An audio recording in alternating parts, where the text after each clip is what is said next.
Good morning. Ships almost never drift identically, even if they are in the same general area. When ships are subject to the same environmental forces, these forces act differently on every vessel because every vessel has different hydrodynamic and aerodynamic characteristics. Every vessel has a different windage, and the windage is the exposed area of the ship above water. It is the vertical surface area of a vessel that is exposed to the wind and acts like a sail. Every vessel has a different draft, and the draft is the depth of a vessel in water taken from the waterline level to the lowest point of the hull of the vessel. And also, vessels have different hull shape, they have different length, different beam, different loading condition. I mean, the characteristics of the ship when she is loaded are different from the characteristics of the ship when she is in ballast condition. Can two drifting ships eventually collide? Yes, it is entirely possible. While drifting, ships may separate or remain at roughly constant distance or converge, and sometimes they may collide. While drifting, the relative motion of the vessels, not the absolute motion, is what matters. How likely is it for drifting ships to collide? At open sea, generally, it is a low probability because there is an ample room and ships often drift on similar large scale currents.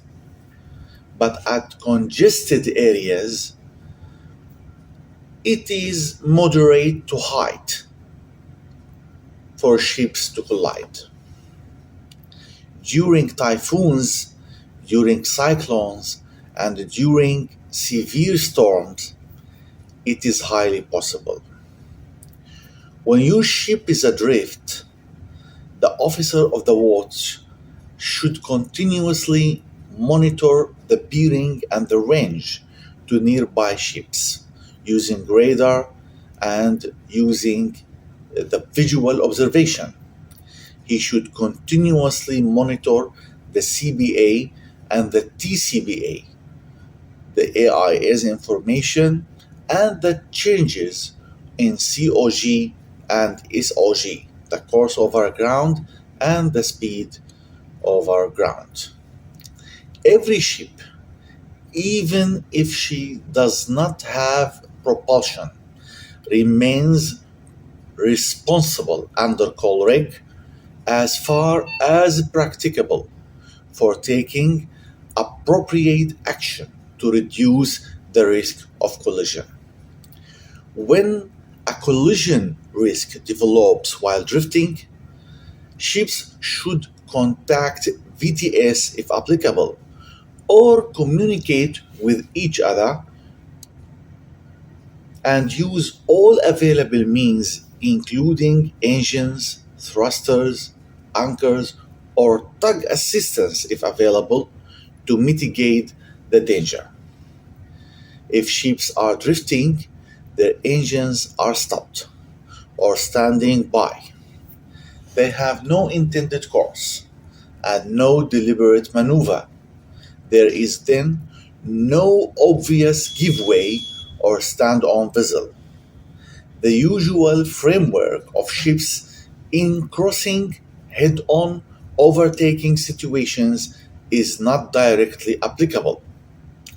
Rule number 2 from COLREG states that every vessel must take any necessary action to avoid immediate danger. Rule number 5 states that ships should maintain an effective visual and radar lookout at all times.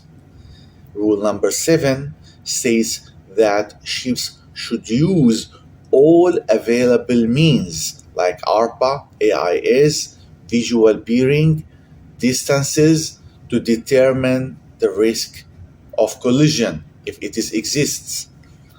Rule number 8, it is about the action to avoid collision, and it states that if risk develops, the ships should take positive and timely action.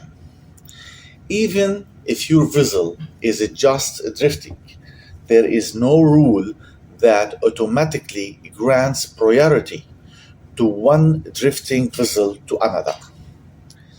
The master remains responsible for avoiding collision. If two vessels are converging, neither master should assume that the other ship is the giveaway vessel. Both ships should monitor the developing situation. The ship that is first able to maneuver effectively should usually do so. Masters are advised to communicate early on VHF if appropriate, while considering that VHF communications do not replace compliance with COLREG. Actions that can be done: you can start your engine, you can use your bow thruster if available, you may drop your anchor if the depth is possible and local regulations permit it. You can ask for tug assistance if necessary. In the end, you have to take any appropriate action to avoid collision, and remember, the first able to maneuver effectively should usually do so. And stay safe. See you later. Bye bye.